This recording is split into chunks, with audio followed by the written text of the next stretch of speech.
ఆకివీడులో ఉన్న దళితులకి ఒక అన్నగా మీ మంచి కోసం చెప్తున్నాను. దయచేసి ఇదే ఫైనల్ రిక్వెస్ట్. ఇక మళ్ళీ నేను మాట్లాడిన దీని గురించి ఇక మీ ఇష్టం. మీరు నేను చెప్పింది వింటారో వినరో, లేకపోతే బయట నుంచి సోషల్ మీడియాలో కొంతమంది ఎక్కడెక్కడో వాళ్ళ ఇళ్లల్లో ఓ 90 కొడుతూ ఆ ఏసీ రూముల్లో కూర్చొని వాళ్ళు రెచ్చగొట్టినట్టు రెచ్చిపోతారో ఇక మీ ఇష్టం. ఆకివీడులో రామాలయానికి సంబంధించి ఒక వీడియో వచ్చింది.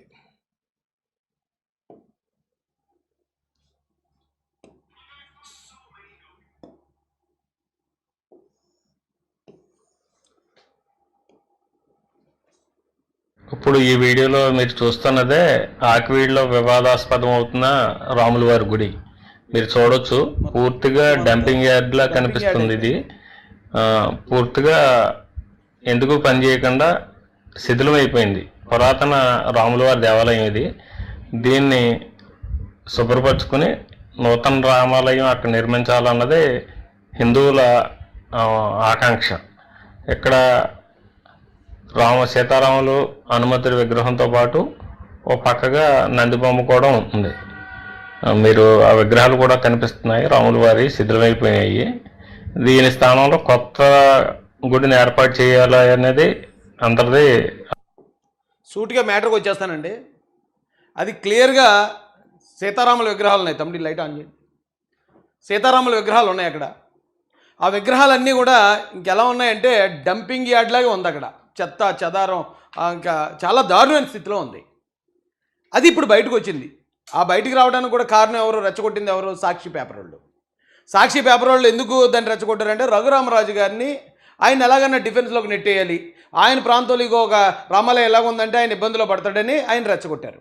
రెచ్చగొట్టిన తర్వాత ఆయన వచ్చాడు ఆ ఆలయానికి, చూశాడు, ఎస్ మనం బాగు చేసుకుందాం మన ఆలయం అనుకున్నాడు. వెంటనే మన వాళ్ళని రెచ్చగొట్టారు. రెచ్చగొట్టలేదు మీ ప్రాంతంలో కడేస్తున్నాడు మీరు రెచ్చిపోండి అంటే మన వాళ్ళు రెచ్చిపోతున్నారు. రెచ్చిపోకండి, దయచేసి రెచ్చిపోకండి. ఎందుకంటే కొద్దిమంది ఇంకా చిన్న చిన్న తెలివితేటలు ఉపయోగించి, లేదండి ఇది రామాలయం కాదండి, ఇక్కడ కుంతీదేవో గొంతమ్మ టెంపుల్, ఇది మేము గొంతమ్మ టెంపుల్ కట్టుకుంటామని చెప్పి అప్పట్లో ఒక సీన్ చేశారు. అక్కడ వాస్తవం చెప్పాలంటే అండి, ఆ తొడవడానికి వచ్చినప్పుడు ఎస్సీపేటలోంచి కొద్దిమంది మహిళలు తీసుకొచ్చారు. వాళ్ళు బొట్టు పెట్టుకోవడం నిరాకరించారట. ఎందుకంటే బొట్టు పెట్టుకోవడం మా విధానం కాదు, మేము చర్చికి పోతాం, దేవుడు మమ్మల్ని ఇచ్చేస్తాడు, మేము బొట్టు పెట్టుకోలేమంటే బతులాడి పెట్టించారు అన్నట్టు నాకు తెలిసింది. అంటే వాళ్ళ మతాచారం, క్రైస్తవ మతాచారం ఎంత నిష్ఠగా పాటిస్తున్నారు వాళ్ళు. ఆ పాటించే మహిళల్ని మీరు తీసుకొచ్చి కేవలం ఈ గుడి దీనికోసమో, లేకపోతే రఘురామరాజు గారి మీద ఉన్న ఆ వ్యతిరేకతతో, లేకపోతే ఆయనతో ఉన్న పంతానికి ఎవరో చెప్పారని మరి ఆ గుడిని శుభ్రం చేయటం, ఆ గుడిని రేపు పొద్దు నుంచి మరి పూజలు చేస్తే మరి మీ బైబిల్లో లేదా మీరు నమ్మిన దేవుడు దానికి ఒప్పుకుంటారా? బొట్టు పెట్టుకోవడానికి ఒప్పుకునే వాళ్ళని అడుగుతున్నాను నేను. ఇది మనకి ఎందుకు ఈ గొడవ?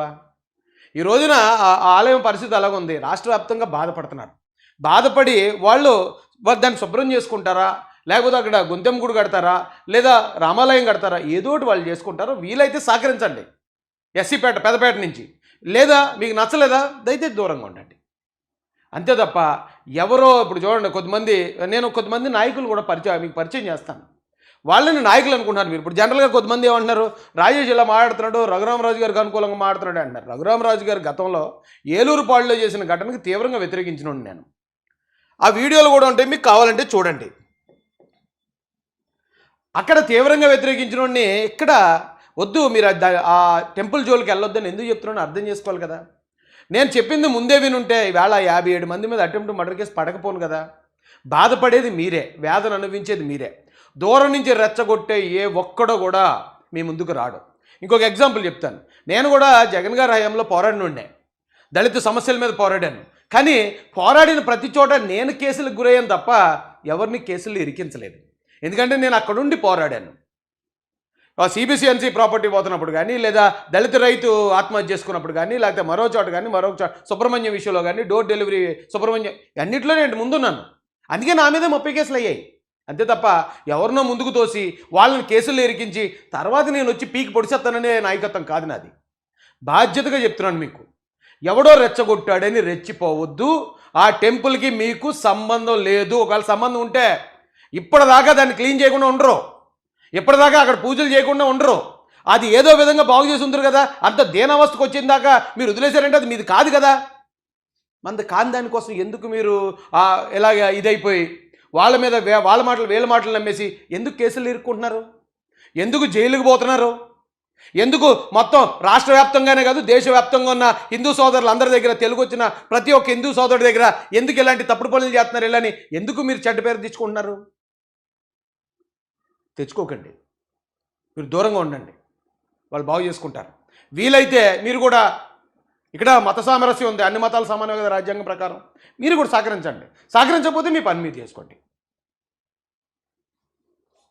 నేనున్నాను, ప్రతి పోరాటంలో నేనున్నాను. గతంలో నేనే కేసులు గురయ్యాను, నేనే అనుభవించాను, తప్పించి ఎవరిని ఇరికించలేదు. కానీ మీరు ఇప్పుడు రెచ్చగొట్టేవాళ్ళు ఎవరినైనా మీరు తీసుకోండి. ఒక హర్ష్ కుమార్ గారు, ఆయన హ్యాపీగా రాజమండ్రిలో ఏసీ రూమ్లో కూర్చుని ఉన్నాడు. ఇప్పుడు నిన్న నిజంగా ఆయన మీ మీద బాధ ఉంటే ఆయన డైరెక్ట్గా జైలుకి వచ్చి మిమ్మల్ని పరామర్శించాలి. కానీ ఏం చేశాడు? నేను వెళ్తాను, నేను పిలిపిస్తానని చెప్పి ఇంటి దగ్గర చెప్తే పోలీసు వాళ్ళు వచ్చి పొద్దున్న లేచి అరెస్ట్ చేస్తారని తెలుసు అతనికి. పొద్దున్న వచ్చి ఆయన అవసరం చేస్తారని ఆయనకి తెలిసే ఆ స్టేట్మెంట్ ఇచ్చాడు. పోలీసులు వచ్చారు, హ్యాపీగా ఇంట్లో కూర్చుని కాస్ట్లీ పెగ్గేసుకుని హ్యాపీగా వీడియో పెడతాడు. బాధపడేది ఎవరు? పోయేది ఎవరు? ఎందుకు తప్పు చేస్తున్నారు? అది తప్పది. తప్పుని తప్పని చెప్పాలి నాయకుడు, అంతే తప్ప తప్పు చేసినా సరే వెనకాల ఇదేసుకొద్దామంటే నాయకులు బాగానే ఉంటారు, మీరు పోతారు.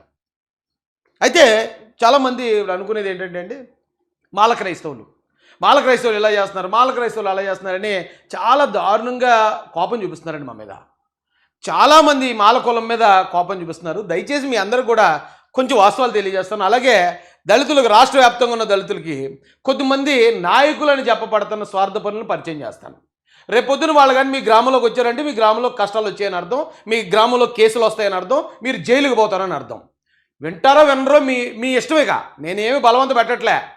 నేను చెప్పింది నిజం అనిపిస్తే వినండి, బాగుపడతారు. నేను చెప్పిన దాన్ని నమ్మకుండా, లేదు రాజు తెలుగుదేశంలో ఉన్నాడు, తెలుగుదేశం పార్టీకి ఏం సంబంధం ఇందులో? పార్టీ నన్ను ఎందుకు మాట్లాడమంటుంది?